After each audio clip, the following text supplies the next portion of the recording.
Parents, let's start with a vivid picture that might hit close to home. Imagine it's late at night, say maybe 1:30 a.m., and your 15-year-old son or daughter is alone in their room.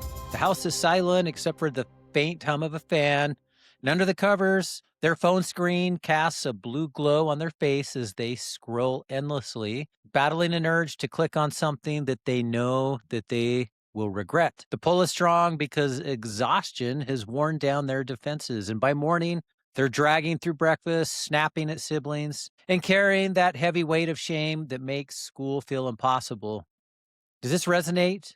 Well, if you're nodding along, know this: you're not alone in this struggle. Millions of families are seeking to raise kids with strong values and are navigating the choppy waters of teen pornography addiction. And often the cycles of relapse, guilt, and frustration seem unbreakable. But what if I told you that there is a hidden key, something so fundamental yet so overlooked that could shift everything?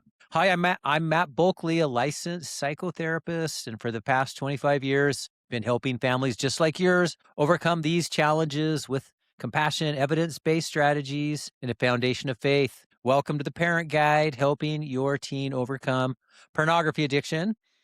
And in today's episode, the hidden key to beating teen porn addiction, why quality sleep changes everything. We are going to explore how poor sleep isn't just a side effect of addiction. Sometimes it is, but it is a fuel that keeps the fire burning. We'll unpack the science behind why tired teens are more vulnerable and dive into common sleep saboteurs tied to porn habits and share some practical step-by-step strategies that you can implement right away. And hear not just one, but a couple of real-life case scenarios that I hope will bring hope and show you that transformation is possible. Plus, weave in some faith-aligned insights, because as believers, we know that rest is a God-given gift. Think of scripture in Psalm 127:2, where it says, "Go late to rest, for he gives to his beloved sleep."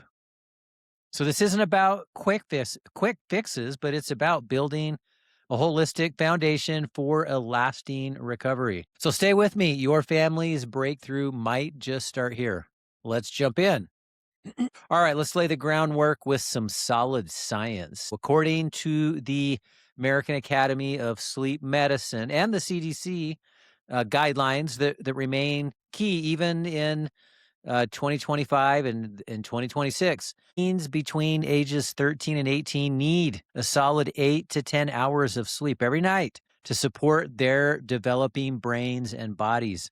But as we all know, and what surveys show, most teens clock in somewhere in the range of maybe 6 to 7 hours, often less. And for those entangled in pornography and gaming, tech addiction issues, it's often even worse, so often due to late night habits and emotional turmoil. Well, why does this matter so profoundly for recovery? The adolescent brain is like a construction zone, especially the prefrontal cortex, the executive control center, where it's responsible for things like weighing consequences, controlling impulses, just making good decisions. And when sleep is shortchanged, this area does not recharge properly. A 2025 study from the Journal of Adolescent Health found that even one night of poor sleep reduces prefrontal cortex activity by up to 20%, while simultaneously hyping up the nucleus accumbens, which is the brain's reward hub. And that's the same region that lights up during addictive behaviors, including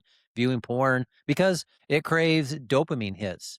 So imagine it like this: a well-rested brain has strong brakes to stop impulsive actions, but sleep deprivation wears those brakes thin, making it easier for cravings to take the wheel. Recent 2025 research, this was from PMC, the PubMed Central, highlights how chronic sleep loss in teens increases impulsivity and reward-seeking behaviors, directly correlating with higher rates of behavioral addictions like problematic internet use and porn addiction. In one longitudinal study tracking over 500 teens, averaging under 7 hours of sleep were 2.5 times more likely to report escalating addictive patterns. And conversely, quality sleep acts like a reset button. During deep sleep stages, the brain clears out toxins via the glymphatic system, and it consolidates neural pathways, leading to things like better self-control, and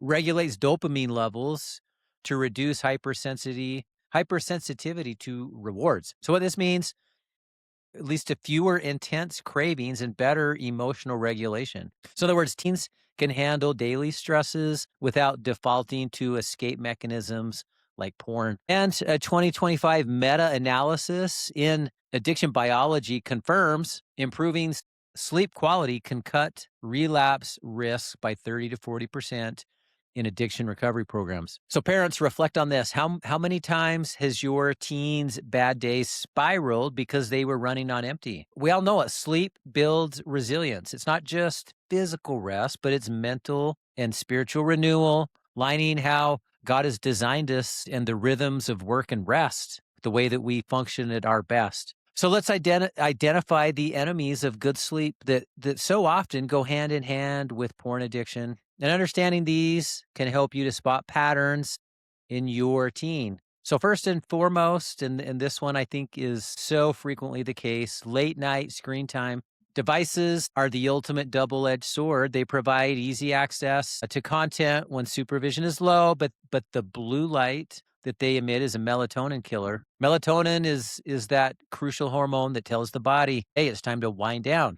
Adolescents are particularly vulnerable. In fact, as a 2025 Sleep Foundation report shows, blue light suppresses melatonin twice as effectively in teens as in adults, delaying sleep onset by up to 2 hours. So even if the initial scroll isn't porn related, it sets the stage for vulnerability. Add to that the emotional roller coaster, post-relapse guilt. So when teen slips with porn, relapses, the guilt and the shame so often create a mental loop of self-criticism.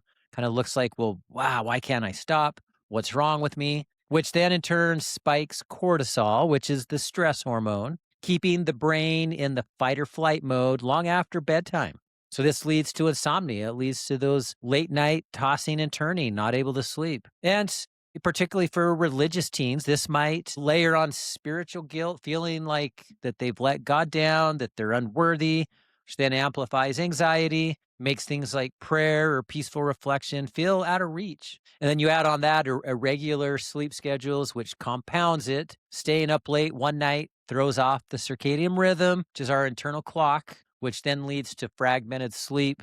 And the overstimulation from explicit content, well, as we've covered in previous episodes, it floods the brain with dopamine, similar to a caffeine jolt, which in and of itself makes it hard to downshift into rest. Studies like the one from the International Journal of Behavioral Addictions in 2025 link excessive porn use to clinical insomnia in 40% of affected teens, with symptoms that include trouble falling asleep, wake-ups, and non-restorative sleep. So here's a common scenario, something to this effect. A teen relapses around midnight. Well, maybe they went to bed at 10 p.m.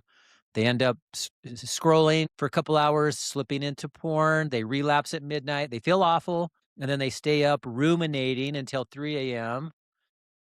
And then they crash, but then they wake up groggy at 7 for school. And then by evening, the next day, the fatigue erodes willpower and the cycle repeats itself. And it's just a terrible feedback loop where the biology meets behavior, and without intervention, it just deepens this addiction trench. But here's the thing, knowledge is power, and recognizing this pattern and these saboteurs is the first step to disrupting the pattern and dismantling it. So here's the great news, parents. You, in your parental role, have tremendous influence on flipping the script. And the thing is, sleep hygiene, concept of sleep hygiene, it's not necessarily complicated, and it's transformative when it's tailored to addiction recovery. So I want to go through some steps, 7 key steps, expanded with some real life scenarios and some troubleshooting, so that you can adapt these to your family, to your teen's situation. So just to kind of set the stage here, the thing that we are wanting to do is train your teen's brain to associate their bed only with sleep. That's the only thing that happens in bed. So have them imagine their bed as a sacred sleep zone. The idea is to use these psychological behavioral techniques, classical and operant conditioning here, kind of like if you remember back from your Psychology 101 days, college, Pavlov's dogs, but for dozing off is the desired behavior here. So by reserving their bed strictly for sleep, they strengthen that mental link. So this means no more lying there in bed, scrolling through social media, binge watching shows, or doom scrolling on a phone. Those activities wire their brain to see the bed as a place for wakefulness or frustration or anxiety or sexual excitement, which sabotages their rest. So here's how you do it. You train them to only climb into bed when they're significantly tired. They're yawning, their eyelids are heavy, they're ready to conk out. And if they're not sleeping within about 20 to 30 minutes, have them get up, go into another room, do something relaxing, maybe read a book, stay off technology, maybe some light stretching till drowsiness hits again, and then repeat as needed. And this conditioning process rebuilds the bed sleep association over time, reducing those endless toss and turn nights. And be patient with it. Have your teen stick with it. Sometimes it can take a few weeks and they'll begin to notice the difference. And then at that point, the bed becomes a sleep trigger, not a porn use trigger, and it doesn't become a battleground.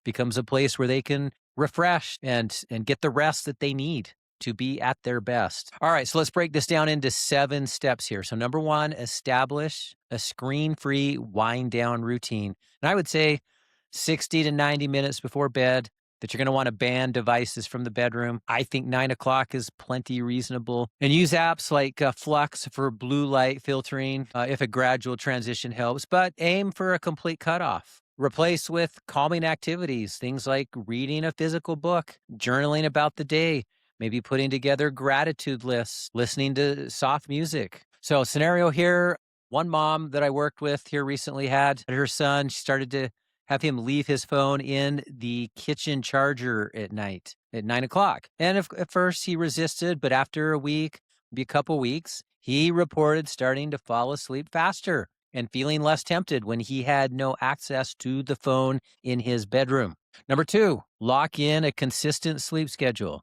So I think a 10 p.m. bedtime and a wake up at either 6 or 7, somewhere in there, is reasonable and doable. And this is every day, including weekends. So I think use gentle alarms or family cues. If you as a parent need to pop your head in, I think that's okay. And sticking to this, implementing it every day of the week, this syncs the circadian rhythm. And if your team balks, you need to explain the why compassionately, which is this is helping your brain to heal.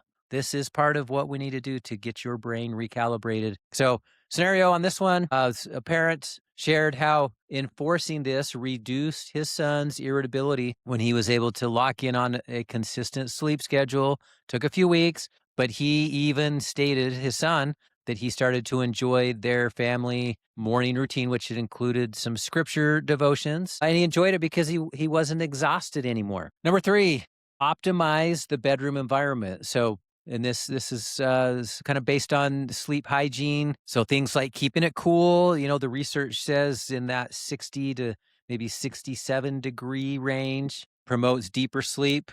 And completely dark, and if needed, blackout curtains. You really do want to create the dark blackout scenario, and obviously quiet. So sometimes a white noise machine can help mask distractions, and no electronics inside. I do think that it is essential to have the devices charging outside of the bedroom. So scenario here, one teen complained about noisy siblings.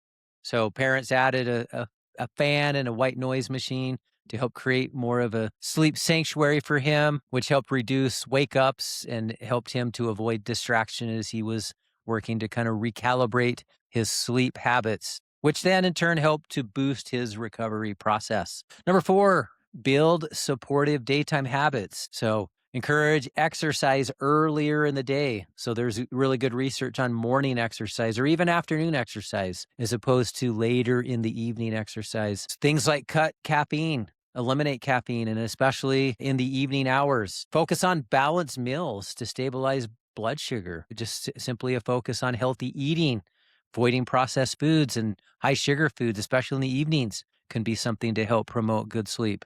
So we know physical activity naturally regulates dopamine without evening spikes. So one family that I worked with incorporated afternoon sports into their teen schedule, some afternoon workouts, some running. And with that, the teen's energy improved and it reduced his need for porn as the pick me up because he was getting the dopamine hits through his activity, through his exercise. Number 5, incorporate emotional and spiritual tools. So this would look like fostering open, non-judgmental talks to process guilt. Phrases like, I'm here with you in this, help to reduce anxiety, and teach bedtime deep breathing. So something to the effect of inhale for 4 counts, hold for 4, exhale for 4. So just being able to regulate the breathing, slow the breathing down, which then helps to relax the rest of the body. So for religious families, end the day with a family prayer or scripture study, which helps to bring calm into sleep preparation as well, sleep hygiene. So one family I worked with used a worry box, little box where the teen would jot down thoughts before bed, pray over them, and this helped to lessen shame and sleep improved. So number 6, this is an important one. Set firm but loving tech boundaries. Like this one's vital. You've got to use your authority as parents to enforce this. So use parental controls to limit app access, especially at night, and make sure that you're keeping those phones out of the bedroom. Like that is a must do. Like that's a non-negotiable. And here's the thing, model it yourself. Like no scrolling in bed yourself. Show your teen that you also will unhook from tech. Involve your teen in some of the rule setting for this stuff to get buy-in. In fact, just the example on that, when one of my clients pushed back on his parents, no bedroom phones, putting this new rule into place, his parents tied it into privileges like weekend outings and some other opportunities he was looking for. And so his compliance grew and he was able to get on board with it, and the relapses dropped when he didn't have access to his phone at night in his bedroom. And number 7, and finally, monitor and adjust with patience. So this stuff takes time. You can't just try it once or twice and then conclude it works or doesn't. So one way to really monitor this is to track sleep, track it in a shared journal with your teen, or use an app and track it and celebrate milestones. If they can get into that 8-9 hours of sleep, or if they can start to put streaks together of restful nights of sleep, address setbacks without blame if needed. This is where I think you can connect with a therapist to help with implement some of this stuff. So one family I worked with is they hit this wall of resistance with the teen adjusting his nighttime routines. They got involved in therapy, and we were able to identify some of the underlying anxiety and added some specific strategies to deal with that, and things started to turn around. So again, remember, change takes time. You don't need to start with all 7 of these steps, but maybe start with 2 or 3 and then begin to add to it. Creating new habits takes time, and really the key there is you've got to stick with it. You can't get discouraged and give up when you don't get the immediate results. So let me bring this home. Two real stories. As always, names change for privacy, but the first, Alex, age 16. We're in a bad cycle, nightly relapse mode almost every night. Couldn't disrupt the cycle of frequent porn relapses. His grades were tanking, pretty isolated from friends. And among other things, in his treatment, we began to target this concept of a 9 p.m. screen cutoff, turn in all technology, no tech in the bedroom. And then the routine was to do some scripture study and then make sure that he had a nice sleep hygiene setup, cool room, blackout, dark. And his parents got on board. They completely helped him to set up sleep hygiene to try to create better sleep. And they were willing to enforce tech rules about it. And within about 4 weeks, his sleep habits dramatically improved, and he was getting in that 8 to 10 hours of sleep per night. And with that, the strength of the urges for porn faded, and he gained clarity for this in his therapy. And he worked through our Breaking Free workbook curriculum, started to rebuild his faith through prayer, and now he is porn free. playing sports, good grades, a lot of good friends. Occasionally checks in just to report on how his recovery is going. Second scenario, we'll call him Sam, age 17. His issue, somewhat similar, but was battling insomnia mostly from guilt cycles from his periodic relapses with porn and just his perceived failure of being able to establish a recovery. He had been wanting to do better for a long time and really struggled with self-hatred. And so his mom introduced as part of a treatment plan, evening family devotions, scripture study, along with adding white noise into his nighttime routine. And despite some initial pushback on his end, both with just giving up the tech at an early time in the night, as well as some of the scripture study where initially he thought it was stupid, but with his mom being consistent, it eventually paid off. His sleep improved and he got into that 8+ hours of sleep at night, and his cravings and urges for relapse really reduced. And he shared, I actually am starting to feel peace in my life again. And today his grades are up. He's getting ready to graduate high school this year and making plans next year to move out and start college. And he's helps mentor some of the other guys. So these aren't anomalies. With sleep as the base, recovery begins to build momentum. So do not underestimate the value of quality sleep as a variable in achieving recovery. So if you are not already using it, grab the Recovery Toolbox for Teens, either as part of a parent-led intervention by you as a parent or as part of a treatment process with a therapist.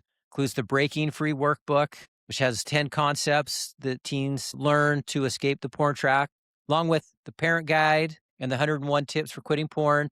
And it is the treatment curriculum that we use here at our clinic at Therapy Associates in St. George, and also in our Star Guides Wilderness Therapy program. So you can find it in the bookstore at our website, therapyassociates.net. In the bookstore, it's the blue version, not the brown one, which is the adult version. And in cases where there is a need for immediate or intensive intervention, our Star Guides program is a great option. And this would be in circumstances where there's serious safety risks or unmanageable behaviors have become present, things like sexual acting out or sexual abuse or engagement in high-risk online behaviors, severe mental health crises, things like suicidality, self-harm, debilitating anxiety, or depression, or if you just got that point where your teen has become entirely unresponsive to your parental authority, or if the cycle of addictive or compulsive behavior can no longer be safely interrupted within the home setting, then unfortunately an intensive, highly structured intervention is probably needed. And that's where Star Guides can be an amazing intervention, specifically designed